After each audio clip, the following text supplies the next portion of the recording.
I'm Yasmin Gagne. I'm Josh Christensen. And this is Most Innovative Companies.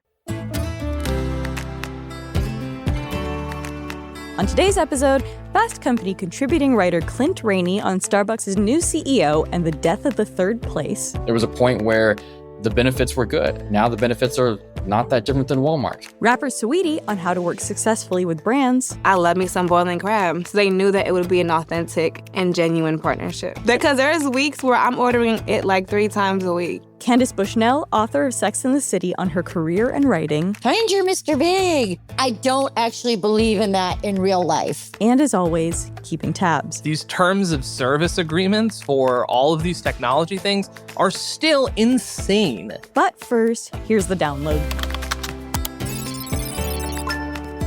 The news you need to know this week in the world of business and innovation.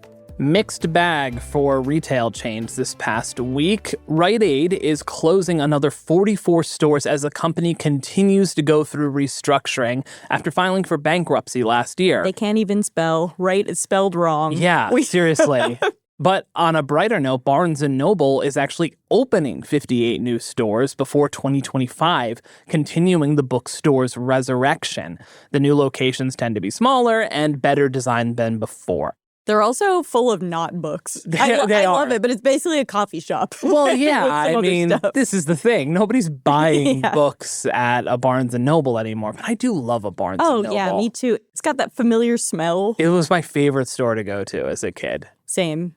Now, Purdue is recalling 167,000 pounds of frozen and ready-to-eat chicken nuggets and tenders after customers complained about pieces of metal wire embedded in the meat. This is wild. This is like the razors and apples thing. Yeah, or the Kenan and Kel episode where there's a screw in a can of tuna. The exact products and batch numbers are listed online, so if you love chicken tendies, check your freezers. Oh no, my dinosaur chicken nuggies.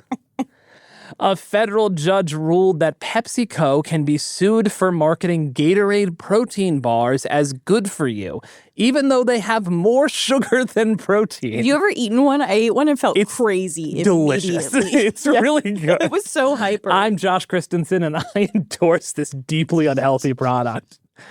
It's actually, there's more sugar in a Gatorade protein bar than your average bar of candy. Nice. Yeah.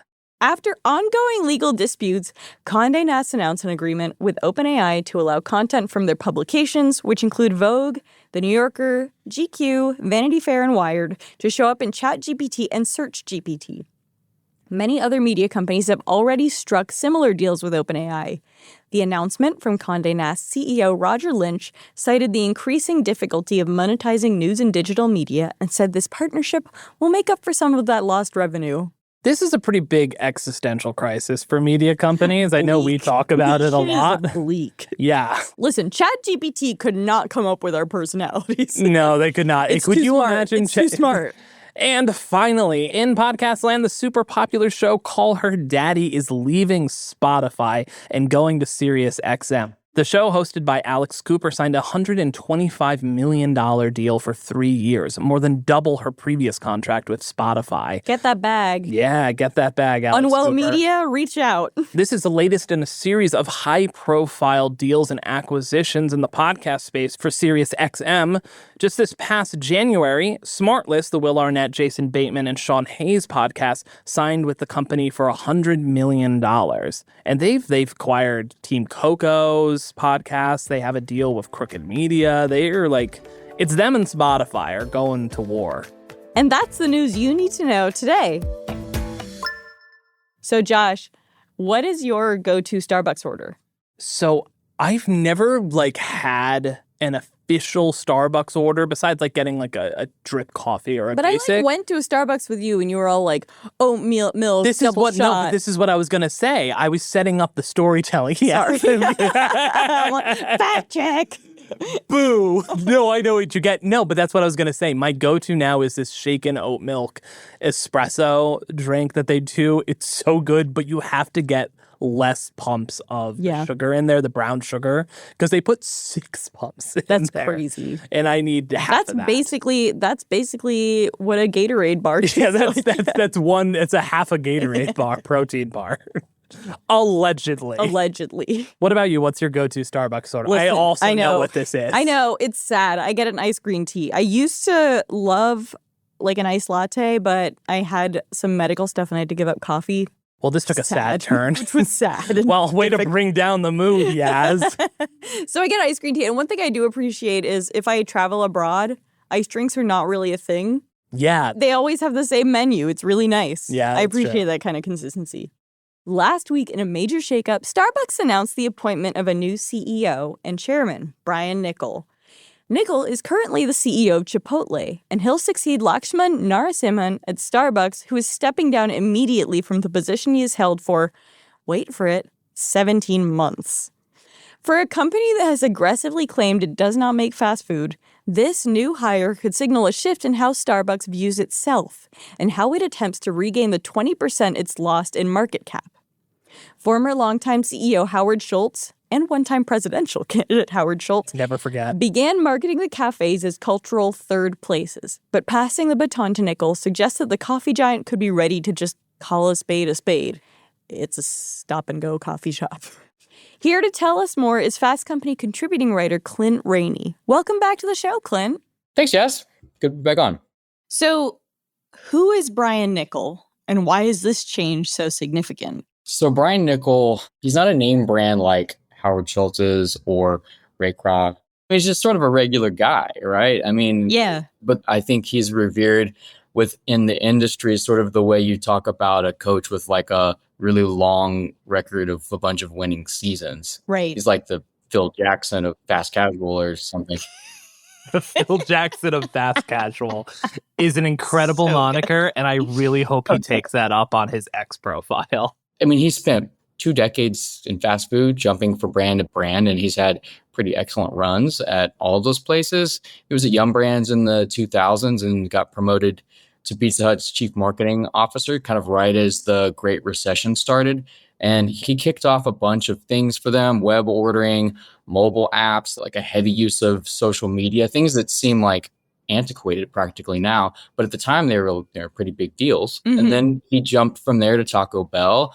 He came aboard right as it was emerging from this PR scandal that maybe people remember, maybe they don't, where they were in trouble for their seasoned beef. How much beef is in the seasoned beef taco meat filling? And there was a lawsuit. Oh, this is like, remember that Subway scandal where it was like, there's no tuna, it's just sawdust? This is the same vibe.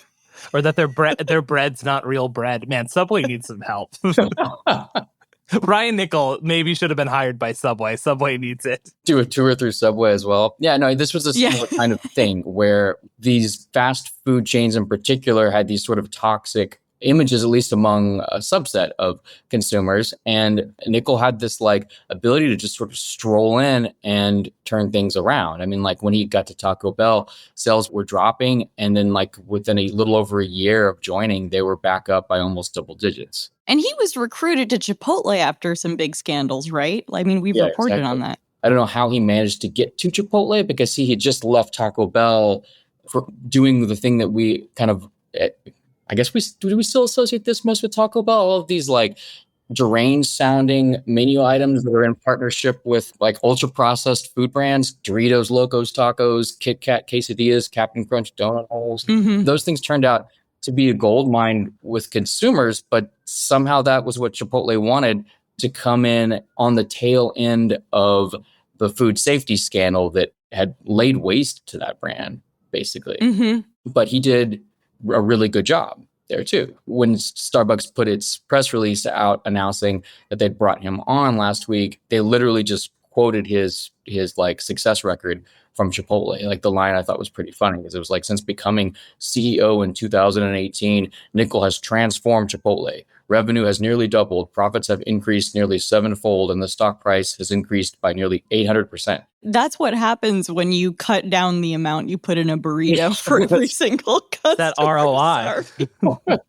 That's honestly the only way I recognize Brian Niccol as a person. Like I understand like his track record on the back end, but my first cultural introduction to Brian Niccol was him being like, you just got to give a little wink and a nod and they'll put a little extra on there at Chipotle. I think that was like a CNBC hit or something like that. That was so good. And how does Howard Schultz feel about Niccol? Yeah, I don't know how well Schultz knows Niccol personally, but the announcement that Starbucks released made sure to include sort of a throwaway line from Schultz at the end where he's quoted talking about how Niccol has a track record that recognizes the human element it takes to lead a culture and values-driven enterprise. Very on brand for Howard Schultz. Right. But what does a values-driven enterprise mean? Like, I'm curious whether you think Starbucks is kind of living up to those ideals. No, I don't think it has been for a very long time. The whole kind of quiet point of bringing someone like Niccol on, it's self-awareness by Starbucks that it's sort of like time to say bye to the idea of a values-driven enterprise being the driving goal of what the brand is about, at least in the way that it was sort of practiced by Schultz. They're bringing in this guy, Brian Niccol, who's proven himself in a very specific area to be quite successful, but it's an area that is honestly night and day different from the image that Starbucks had built its brand around. Starbucks obviously has had an incredibly solid run. I still remember iconic photos of like the Olsen twins carrying Starbucks cups back in the day. You know what I mean? It was a very cool brand. But lately, it seems like everybody from activist investors to the media are kind of saying that magic is gone. Starbucks experienced a period during which shares fell by 20%. And that's when former CEO, recently ousted CEO Laxman Narasimhan was there. So I guess that was like over the past year. What's been going wrong? Let me first move back and say one positive thing about Howard Schultz. I love the emphasis on one. Well, yeah, I mean, the guy has built his entire business career around this brand and clearly it was successful. But just in like the last, I think, handful of years, it's become clearer some of the things he did right. And under Laxman, I think that was evidence of that. He had a lot of critics, especially when the union stuff started. He was seen as a drag on the brand at that point. I mean, he also ran for president. Yeah, right. Insane. He keeps busy, right? But what I was going to say about his tenure or multiple tenures versus the people that he turned the ship's wheel over to was that like there were only 3 periods of like kind of lengthy or prolonged stock market decline in Starbucks' 30-year trading history. And they were all during periods when Schultz was not the CEO. Do you think Schultz was an amazing leader who was bad at cultivating talent, or did he just not set him up to succeed? Like, how do you think Schultz and Narasimhan were sort of interacting? Yeah, no, I think the latter. I think that he didn't set him up to succeed maybe as well as he could. And like that's another thing that is understood to be the Schultz MO as a leader. Like right before he left in 2023, he did a couple of things, but like the craziest was basically this like doubling down on a really aggressive growth plan that tethered the company's future very heavily to China. Mm-hmm. He told investors that China was their key market and like laid these plans out to increase the store count there from 6,000 to 9,000 stores by 2025. Wow. Obviously, that was an eyebrow-raising time to try to go big in China. We reported on how that forced this company, an American coffee brand, to prop up the Chinese Communist Party in these weird, troubling, and unusual, even from a corporate American business standpoint. This like headlong commitment to the Chinese market at a time when, just for one example, both U.S. political parties seem to be in this contest to see who could like out-threaten China the most.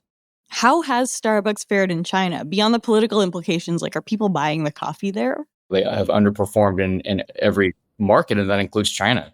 Right. That makes a lot of sense. Schultz, has swooped in a number of times to influence feeling around certain people. And he second-guessed Narasimhan's leadership, right? Yeah, this is like the Schultz playbook. He would step back and then do this armchair CEOing move from afar in May. So that's just a few months ago. On LinkedIn, Schultz just one day produced this post that went viral where he was second guessing the leadership of the company, talking about how it was the business was underperforming because the company lacked what he called a maniacal focus on the customer experience. It wasn't dialed into the third place concept enough after all. Like, clearly everyone missed the memo about how the brand would stay true to the third place. God, LinkedIn is so cursed, isn't it? Just like... So let's talk about the core of the company's mission and values. Starbucks has always kind of marketed itself as a third place. And for people who don't know that term, it's basically a public place where people can spend time outside their home and their workplace to connect with their community. With Niccol running the company, though, I feel like Chipotle's not a third place. Do people hang out there? They don't have Wi-Fi, so I don't know if that's necessarily great. Are you? Fodder. Oh no! Have you just outed yourself as somebody who's on their phone all the time when they're hanging out with friends? Me? No. Well, I mean, listen. Do you need the Wi-Fi? No, I don't need Wi-Fi to like hang out with friends, but I don't feel like I'm going to hang out with friends at fast food places in any sort of way. And I don't think anyone really is, right? That's the whole point of this, isn't it? Yeah, I actually really like visiting fast food places alone and like shamefully scarfing down something, Yeah, that's what it's for. Exactly. They're a place to get in and out of as fast as possible, right? And that's like slowly what Starbucks has evolved to, even though it's fought that. Well, Starbucks was once New York City's bathroom. If you were walking around, you really needed to pee. Like New York City is New York City's bathroom. That's also true. But Howard Schultz was a big salesperson of the third place. Is that fair to say?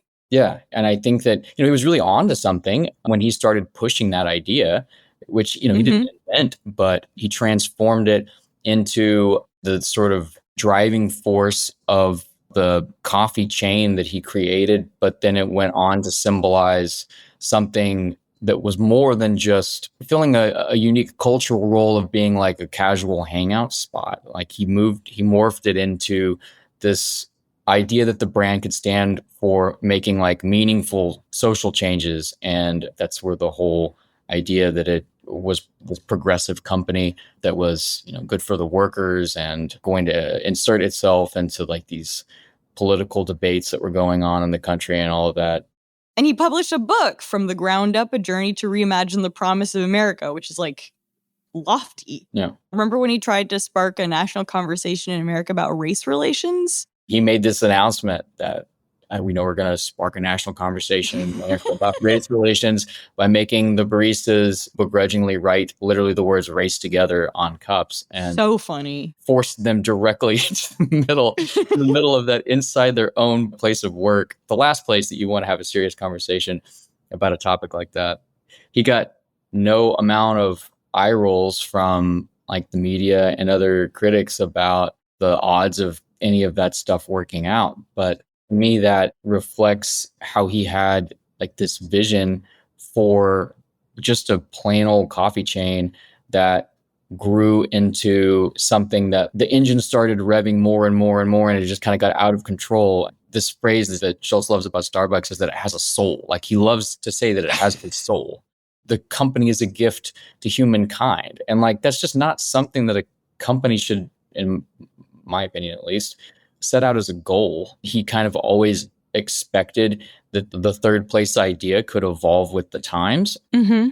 But the problem is that the times that we're in, and like I think a lot of this happened during the pandemic, is that the times are a poor fit for that, for what Schultz created. And it's not just that the pandemic made the idea of sitting down in, frankly, a fast food version of a coffee shop, something that people like maybe kind of scowl at, but also like culturally, everyone wants to criticize every kind of move that someone, like if a company comes out and takes a stand for something, like half of the country is going to be like, well, time for a boycott. So I just think that we just sort of moved past the moment when the idea of a third place can actually be this thing that like draws in, unites people. Yeah. I think it kind of peaked and ended with the run of Frasier. Pour one out for Kathy. I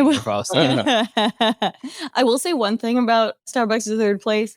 It was back in my day, and I think probably still is in some locations, an incredible third place for teens. Mm-hmm. You save up your pocket money and order the most disgusting drink you could ever order, and then you just like sit there with friends and feel like a grown-up for a while.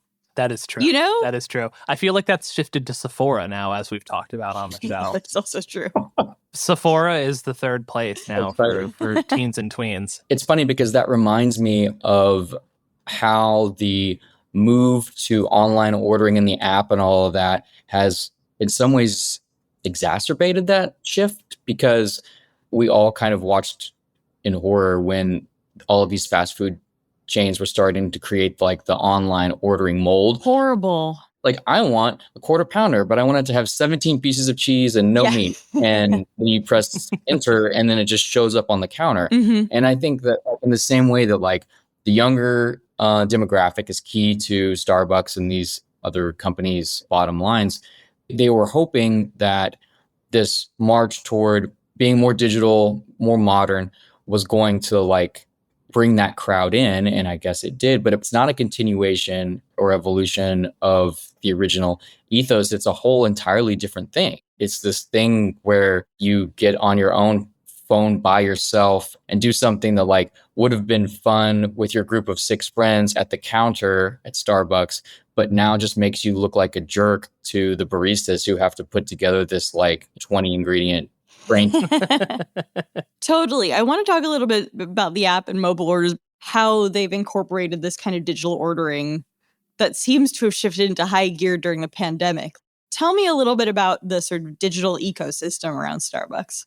I don't want to overstate the importance that the pandemic played in all of this, but I mean, it kind of did. Like it was suddenly you were afraid to go anywhere in public, and a number of Starbucks basically like, or maybe it was almost all of them even, had everything inside roped off. Like there was no third place. It was literally just a walkway that maybe even had like little 6-foot increment dots so that you knew where to stand while you waited. And in some cases, there wasn't even a cashier. You showed up and you were like entering this glorified pre-ordered drink collection depot. All of those things together, like Starbucks got that ball rolling, but then it took on a life of its own. And now they have just, the menu is absurd. It has like boba tea options, energy drinks, all of these powders and syrups. And you as the customer can mix those together in almost any form or fashion that you want. It's just the conflict it creates with the workforce then,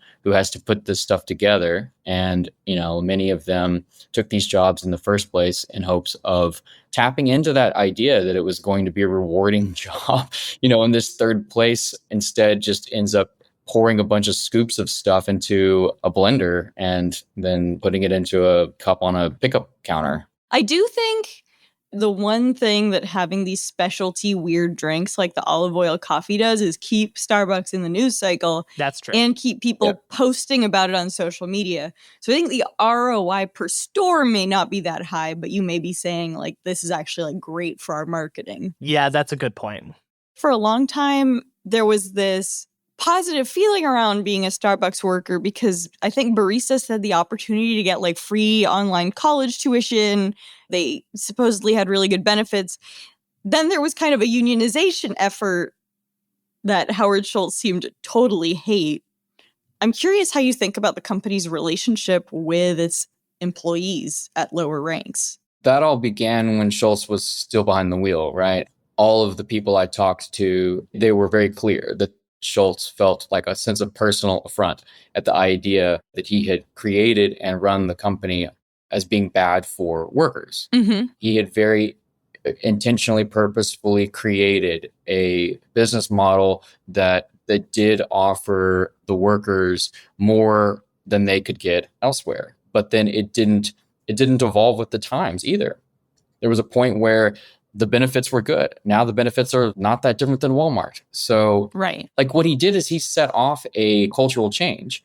And so credit to him for that. But if you just sit there and kick your feet up while everyone else moves in your direction, they catch up. You know, it's like, I don't know, tortoise in the hairstyle or something. You either die a hero or live long enough to see yourself become the villain. Thanks, Josh. You're welcome. Expert analysis. No. Should we expect it to be different for Brian Niccol, though, coming in? Or are we just going to see the same Howard Schultz playbook again? I don't know how. I don't know how the Howard Schultz playbook persists the way that Niccol and even Laxman were viewing their job. They didn't see themselves as these like revolutionaries. The models that they had or have for achieving it are like about appealing to the masses, sort of like give the people what they want, not this idea that it should be a purpose-driven brand. He strikes me as like this dude who wants to go back to coffee being about coffee again. I don't know that isn't like secretly a very smart move that's going to resonate well with people who didn't grow up with Starbucks being this company that tried to solve racism, or or was even a place where you like met your friends to like sit around, drink a cappuccino. Like, you had like 4 menu options back then. You picked one of them and you did something while you were there. It wasn't about like the production of the drink. It was about having like still a bad coffee, but like a coffee and talking, like meeting with people. Mm-hmm. To end this interview, what is your Starbucks order, Clint? Oh, do I even have to acknowledge that I haven't been there in like probably 15 years? Some real helicopter reporting then. I know. Yeah.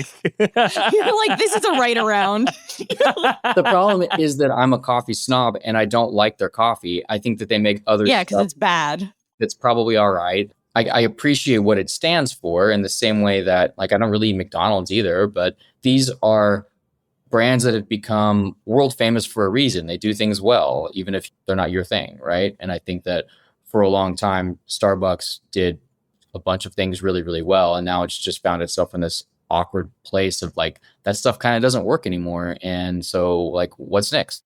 While I personally don't love like the quality of their drinks, no matter where you go, you can expect consistency in different countries, in different regions. And I think there's a lot to be said for that. Yeah, agreed. We'll be back with Clint for Keeping Tabs, but first, a quick break followed by some summer fun. We had 2 conversations about brand ethos and identity in a different way. The first one is with rapper Saweetie, who's unexpectedly the best person to sell you some boiling crab. The second is with TV producer and author of Sex and the City, Candace Bushnell.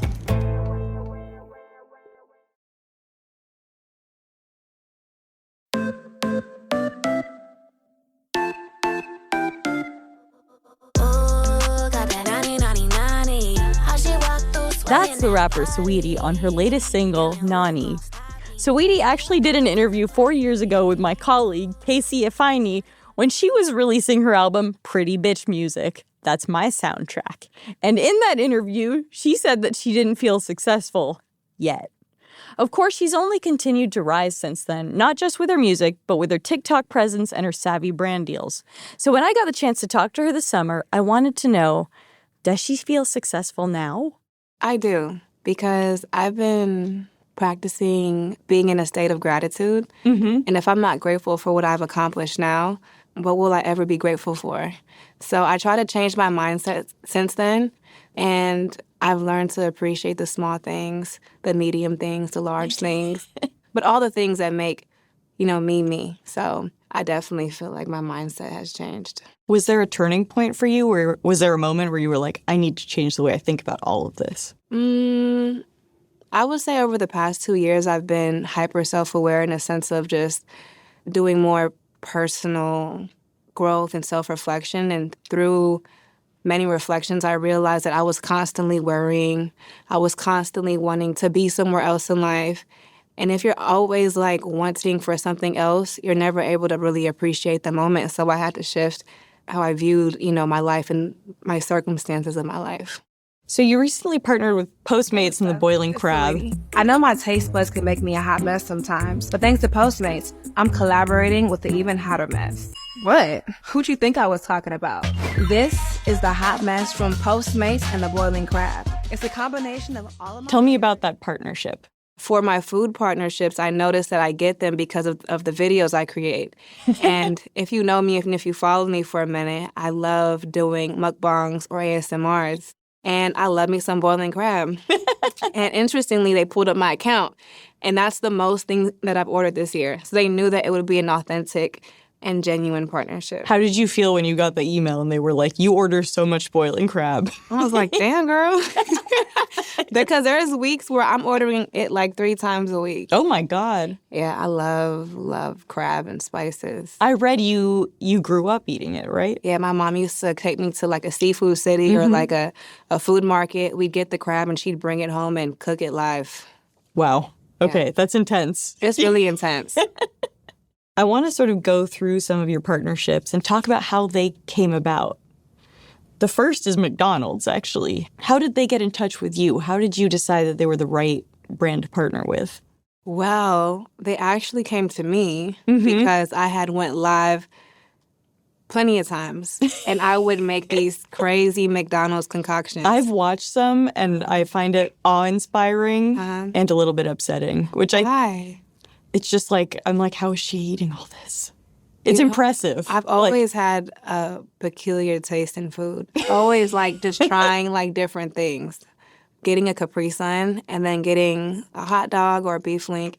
You toast the bun, you put cheese on it, you put the hot dog, and then you put mayonnaise and barbecue sauce on it. That could be good. It's not a no off the bat. It's so delicious. It's a perfect after swimming snack. That's a very specific. But I am always hungry after I swim. So I'm starving.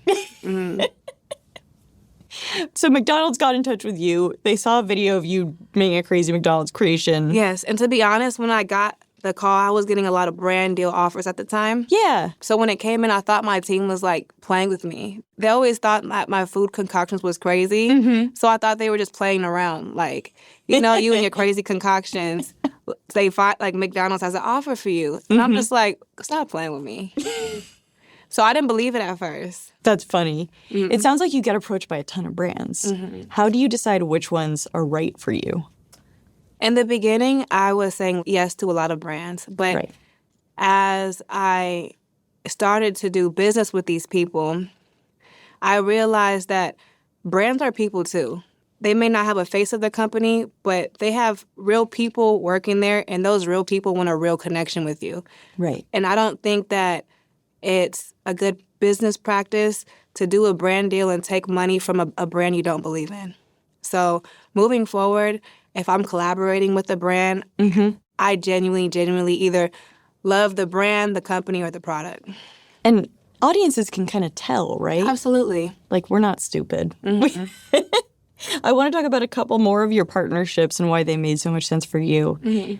Mac is one of them. You are immaculately made up right now. Well, thank you. Look at your play on words. You might be a writer. How did that partnership come about? Well, I find that Mac has done a lot of iconic collaborations. Yeah. Growing up, I witnessed the Rihanna campaign, the Nicki Minaj campaign, and when I was approached to do this campaign, it was absolutely a no-brainer. The surprise within that was actually being able to do it with Cher. Yeah. And I love that was Cher. Very cool. That woman is 21 going on 21. Her energy is so great. It's so infectious. And her star power is just so beautiful and wonderful to witness in person. So that was a lot of fun. I love that. Let's talk a little bit about Pretty Little Thing. You've sort of been super involved with them, that you have a collection. Do you come to the table with ideas? Like, this is the kind of collection I want to make? I definitely come to the table with my ideas, the products I prefer, and how I'd like to roll things out. And I'm really grateful when a brand allows me to express myself in that way, because there are some brands who they're legacy brands. So it's like they're super strict and there's not that much like wiggle room for creative freedom. Yeah. Like, did McDonald's have guardrails, or were you like able to do what you wanted there? Honestly, the rollout was so perfect and so on point, I had no notes. They basically wanted to create a fusion of the icy girl world and food. And I feel like we did that. And you were like, that's me. Like, my favorite moment was when I had sipped my drink from the meal and the straw turned into diamonds, like icy That's diamonds. Cool. It was just, it was good. It was very on brand for me. Yeah, I love that. But with Pretty Little Thing, did you design the clothes, or like, how did that partnership sort of work? Well, I pick silhouettes and I pick patterns. Gotcha. That makes sense. It sounds like a lot of brands approach you. What are some red flags? Like, what are ones where you're just like, this is not good for me? Brands that I feel like don't make sense with my brand. Right. It may come off as forced. It may come off as, like you said, consumers are getting smarter by the day. Yeah. So if I don't really believe in the brand, it's really like a no-go for me. And even if I believe in what they're doing, maybe it's just not a fit for my lifestyle. Right. Going back to your partnership with Postmates and Boiling Crab, it is incredibly well thought out. I think you released Nani the day cancer season started. Boiling Crab dropped the day cancer season. Yeah. Did you think of that? Did they come to you with this whole plan? What was that like? Honestly, there are times where everything feels like such a coincidence. It just lets me know I'm in alignment because how it lined up perfectly. When I looked at the calendar and the drop date and even the language that I was using throughout the campaign, I was like, this is the perfect time and we're doing it at the perfect time. So honestly, that moment felt like just true alignment. How early do you start planning these things? Like, how long does a partnership take? So there's partnerships that come in and come out a year later, months later, and there's partnerships that come in quickly and then they release in a couple weeks. It depends on how their marketing team services whatever was shot, produced, or created on the back end when it comes to like shooting the campaign. But every company is different. Do you ever worry about taking on too many partnerships? Like, do you have a limit in your head? Yes, because there was a time where my page looked like an ad. You were like, I'm getting that bag, but I don't know. Yeah, and for me, I've always loved social media. I was a Tumblr girl, so I've always just been into like profiles, layouts, codes, patterns, color waves, and I just didn't like how my page felt. Yeah. Because I felt like your page is an extension of your personality. Totally. It just felt too brandy. Yeah. And it'd be a difference if it was like my brand, but because I'm like the new face of a certain brand, it just felt too like a promotion. Yeah. In that moment, I knew that I didn't want to have another moment like that again. So now I'm more cautious and I make sure that nothing like really overlaps. I just don't like the appearance of that. You're a mentor on The Voice, or you have been. I know you've also used social media for your career or started even. What advice would you give new artists on their social media presence? Like, what do you tell the people you're mentoring? Well, when it comes to social media presence, I would say be as authentic to you as possible. Because even if you have the personality or the brand that doesn't appeal to the masses right away, it's those types of people and brands that create a niche following that become really strong. There's such a uniqueness about it. You're attracting other unique people. And because they finally find a home for whatever they believe in or whatever they like watching, whatever they like listening to, it really creates a really strong like subculture. You've seen a massive amount of success since you first blew up on social media. How do you make sure you're still reaching those OGs, or they're still you're bringing them along in your journey? OGs, like my fan OGs? Yeah, your fan OGs. There are a couple of my OG fans where we're periodically just check up on each other. Oh, I love that. Yeah. And what I love is that sometimes my fans become friends. It's just like a fun, like, sisterhood of positivity, love, and like jokes. Oh, I really like that. Yeah. Who do you like following on social media? I like following food. I like people who cook seafood and who create ASMRs. I like following the beauty girlies. Mainly just food and beauty. That's my favorite. Those are my favorite things to follow. Yeah, I mean, same here, to be honest. So I think we're both in the same boat. When you're advising a younger artist about taking on brand deals, what do you tell them? I mean, I tell them what I would tell myself. Don't do it unless you believe in it, because if you do a partnership or a deal with a brand that you don't like, it'll feel like work. It's like, why do I have to do this? Why do I have to do that? Well, because you signed that contract. That's why you have to do it. So if you do something, or if you do a deal with a brand or a company that you really love, it's going to feel fun the whole time. Yeah. It'll still be work, but you're going to actually love doing it rather than resenting to have to like do it. So you started out as a Tumblr girl. What is your favorite platform now? My favorite platform is definitely Pinterest. I'll mood board for a performance outfit and I'll send it to my stylist. I'll do like a mini vision board about goals that I have. I'll mood board pictures that I like and that can be inspiring sometime later on in life. But there's always just an idea, and if I have an idea, I'll mood board it really quick just so that I don't lose that thought. Have you ever thought, beyond your rap career, whether you would ever go into business? I mean, you're kind of amazing at branding. You're the queen of partnerships at the moment. How do you think about that? Well, I foresee myself becoming my own brand. Well, I already am, but I feel like the symbol of the snowflake and icy has become so popular that it can stand alone on itself. And I envision it being an umbrella for all of the businesses that I'd like to create. And eventually, I want to be giving out those multi-million-dollar brand deals.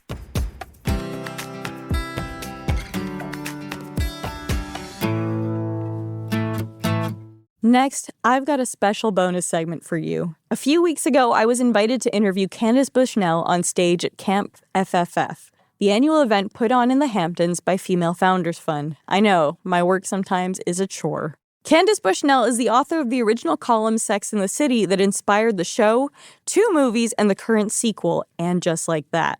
She's also the author of Lipstick Jungle, The Carrie Diaries, and is sometimes called the real-life Carrie Bradshaw. This past year, Candace has been touring her one-woman show, True Tales of Sex, Success, and Sex and the City. I'm actually really into And Just Like That. And by into And Just Like That, I hate watch it. Is there any other way to watch TV shows this day? We're all cynical assholes. Not really. And during this interview, I let my intrusive thoughts get the better of me, and I had to start by bringing up someone accused of being the worst character ever written on TV. Hey, it's Che. Sorry, I had to do that one. I think I'm the only person who actually kind of liked Che Diaz. I thought about asking you that question. Yeah. Why? I mean, because she was so outrageous, and she also didn't like kids, which I don't think I've ever seen any woman allowed to admit that on TV. So I was like, yeah, like when Miranda was like, Brady's coming home and he's sick. And she was like, I don't get it. I'm like, I identify with that. I totally hated Che, but that's okay. I know. Everybody hated that character. Everyone. I have nothing to do with it, by the way. I have nothing to do with And Just Like That. But they give me a credit and a check. But you still... So I'm thrilled. But you still watch it. I do. Absolutely. Yes. And I actually can't wait for this next season because... Che's gone. Well, Che's gone. And Rosie O'Donnell is going to be on the show. And then I keep hearing that rumor about Kim Cattrall, but I'm going to try to find out this weekend if it's true or not. But anybody who knows anything, let me know. So before we get on to, your one-woman show and what you're working on now, take us through your journey from writer and columnist through, working on the series. I know you didn't write it. I worked in the writer's room for the first 2 seasons of the show. I did not write any scripts because actually at that time in 1998, it was kind of, people who wrote on TV shows, it wasn't very prestigious. Right. Things have changed so much in the last 20 years. TV became really, really big. But when I sold Sex and the City, and there were a lot of people who were interested. HBO was interested, New Line was interested, Fine Line, companies that, of course, don't exist anymore. And ABC was interested, and I ended up selling it to Darren Star, who's the producer, really because I was friends with him, and he offered $5,000 more. Which, now it's like, what? You can't even go out to dinner for that, in the Hamptons. But, I have been kind of looking over my career and what drives me because I'm supposed to be writing a memoir.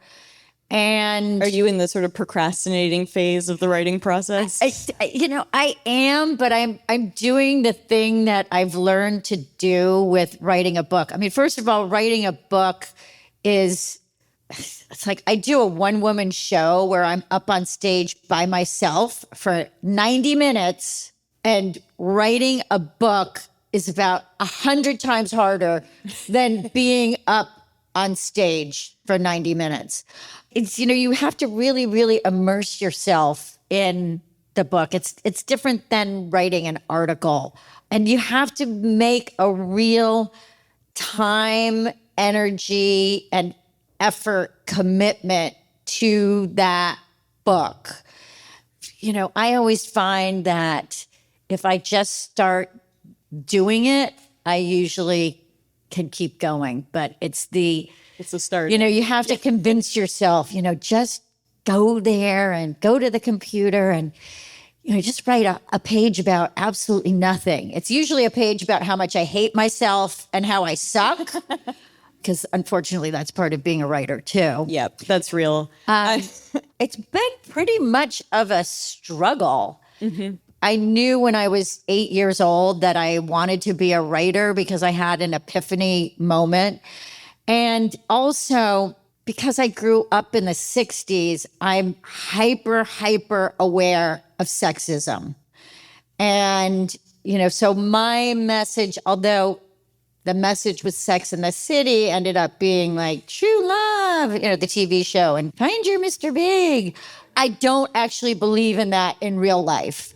And I think that it's a very dangerous and negative message to tell women again and again and again that they are going to be fulfilled in a relationship, because you cannot control if somebody loves you, cherishes you, or treats you well. And, I think for too long, women have been buying this idea of romance. They have put aside developing themselves and standing up for women's rights. I think things have gotten a lot better now, but we need all of those rights and those freedoms. You were talking about how the show's sort of version of feminism is slightly different from your own. If you were to go back, how would you change it? I never answer that question because then it ends up like in a gossip column. Yeah. So I actually wouldn't change anything about the show because it works, and it really works for the audience. I mean, maybe Carrie and Mr. Big wouldn't end up together at the end. Got it. Yeah. But from a TV standpoint, that was really kind of the only choice they had, because people felt like they'd invested 6 years into that relationship. And then if it doesn't pay off, some people are going to be pissed off. So, whatever. But that's real life, right? You invest 6 years into a terrible relationship and it doesn't work out. And it doesn't work out. Yes, that is real life. That is. Your one-woman show has Sex and the City in the title, but you obviously have done a lot of other work and a lot of other writing. Lipstick Jungle is one of them. How do you feel about being associated with Sex and the City, for your whole career as things changed in your life? It's great because it's a brand and everybody knows it. Mm-hmm. Sometimes you can get a reservation at a restaurant, which is helpful. It's an Emmy-winning show. So it's, for me, that was one of the best things. And that was really, it's a luck thing because nobody really knows what's going to work on TV or in books or really in anything that's creative. And there are just so many different factors that go into making something a hit. Most of those things are really kind of out of your control. It's like, does the audience connect with the actors? I mean, yes, they did, which was great. And, the storylines and all of that. But that's the part that you can't force. But I do feel like everybody who worked on Sex and the City, they really brought their best. They brought their A+ game, and they really wanted it to succeed. Yeah, that's your answer. You wouldn't change a thing. No, I wouldn't. It works, so that's great. Do you think the show changed the portrayal of women on TV? What do you think is sort of the lasting impact of that? I do think it changed the way we look at women, but also, the reality is that even before the TV show, with the book, I went on a book tour and I went to Ireland, and all these women came up to me and they said, yes, we have exactly these same kinds of guys in Dublin, and we are telling our mothers that we don't necessarily want to marry these guys, and we're not losers because we didn't get married at 25. It made being a single woman basically okay. And cool. But it also reflected a reality that was happening really all over the world, where women were, number one, getting an education, which is really important. Number two, could get an actual job where they can keep their money, because in the 1960s and even in the early 70s, you could not have your own bank account. Are you guys aware of that? You could not have your own bank account, nor could you have a credit card unless a man co-signed for you. So taking away education, access to money, and reproductive freedom are three ways that society has historically kept women down, and they are trying to do that again, by the way, with J.D. Vance. So the freedoms that everyone in this room takes for granted can easily be taken away. Yeah. So you're saying you didn't love a hillbilly LG? I didn't read it and I didn't see it, so I have no idea. Before this talk, Lidiane Jones from Bumble was on, and I want to know if you think there still is Sex in the City and what you think of dating now. Well, I wrote a book called Is There Still Sex in the City?, which is really the Sex in the City woman 25 years later in her 50s.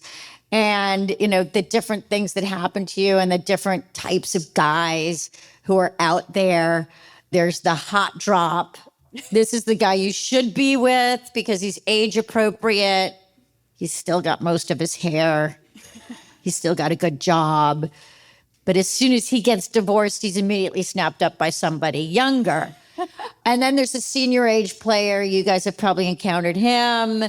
He says he's 75. He's actually 82. He wants you to spend the night at his house. You're like, what?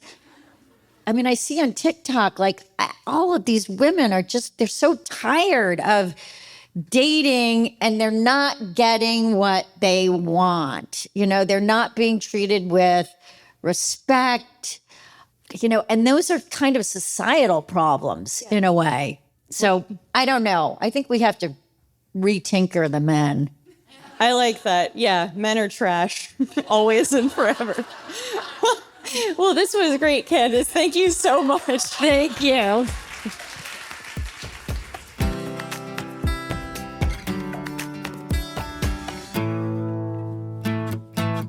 Okay, we're back with Clint, and it's time to wrap up the show with Keeping Tabs. This is where each one of us shares a story, trend, or piece of pop culture we're following right now. And Clint, since you're a guest, what are you keeping tabs on? So a literal tab that I have open on my computer right now is from the Democratic National Convention this week, and it is Alas by Charlie Kirk. Oh, God. Maybe for people unaware, Charlie Kirk, he's an online troll, essentially, who also runs one of the most powerful conservative youth organizations in the country, Turning Point USA. As I watched yesterday's first night and the sort of media and social media coverage of it, I guess I had this sort of realization that there's this added benefit if, like me, you find a lot of the far-right online trolls to be annoying, of sort of like sucking the air out of the crowd's rage baiting ability. That's sort of like the live streamed version of the "you're so weird" jab that Democrats got Republicans. The Kirk post that I'm talking about was this is his own post. He says 30 seconds after showing up at the convention center, but who knows if it was 30 seconds or not.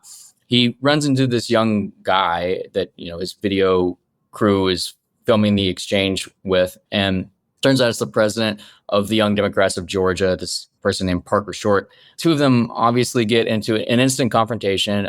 Parker is asking Kirk what he's doing there and says that he's anti-patriotic, anti-constitutional, crashing the party because you tried to obstruct democracy, all of this kind of stuff. And that's already a different line of attack to an extent, right? Labeling Kirk as this outlier who hates what America stands for. That's not exactly your usual Democrat like Democratic talking point. Kirk is just like dumbfounded. He's stumped. He replies with, "What is a woman?" Like that I have seen that a number of times. It was like, did you see that? What's her face? Former or current Representative Mace. She was on CNN talking with people, and they were talking about like the kind of like racist mispronunciation of Kamala Harris's name, and they throw out, it's like, she can't even define what a woman is. And it's like they keep going to that like bananas transphobic like turf talking point, and it's just so weird. It just like, not to cop the language, it's just weird. After Kirk like clearly has no reply to the whole like, you're anti-American and you tried to ruin our democracy, he goes, and then he gets like the "what is the woman" line. He like just shrugs and he's like, "Oh my God, that's so weird. Maybe you should meet one." And like that's just the mic drop kind of end of the thing. I don't know why Kirk put the clip up. I guess, whatever. He can explain himself. He was like, I got her. I don't know. Josh, what are you keeping tabs on? So switching gears from that, and this is a little bit of a bummer.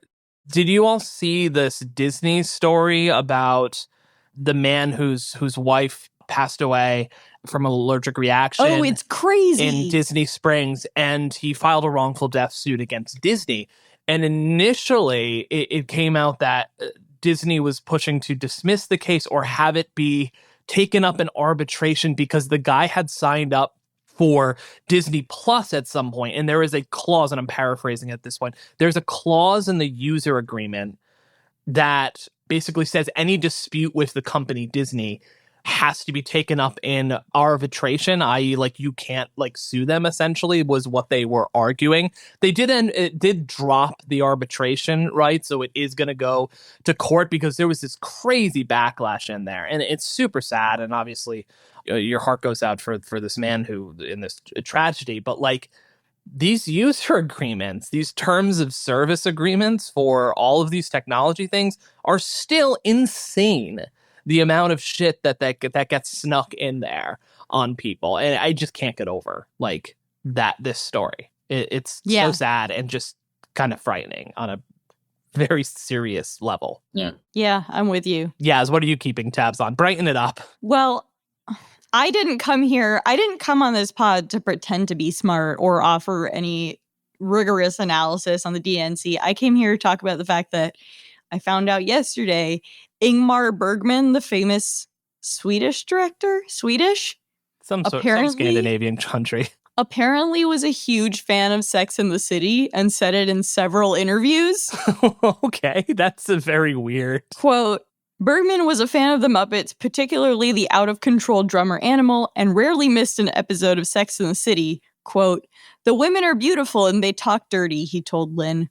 "Do you talk that way with your girlfriends?" Anyway, listen, obviously you just heard my conversation with Candace Bushnell, and I do think Candace and Ingmar would probably have gotten along pretty well. Sad they never got to meet, I'm pretty sure. I love it when there's like an encounter that makes no sense. You know what I mean? You think of like one so firmly in the past and one like pretty much in the present, but no. Wasn't there, this kind of reminds me of, I think on Parks and Rec, they had like Werner Herzog do a cameo part. He's like, "I'm moving away to go to Celebration, California to be closer to Disney World." Yes. And that's it for Most Innovative Companies. Clint, thank you for joining us. Yeah, thanks for having me on again.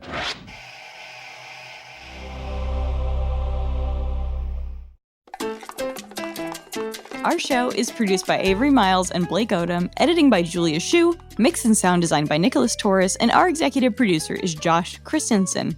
Remember again to subscribe, rate, and review, and we'll see you next week. Man, the other night I came home and my husband, he had a plate of chicken tenders all laid in front of him, and he was drawing math symbols on them using ketchup. He's like the biggest nerd in the world. Divided by, I was like, that's so cool. Were they Purdue? Did he swallow some water? Did he swallow some wire? I'll have to ask.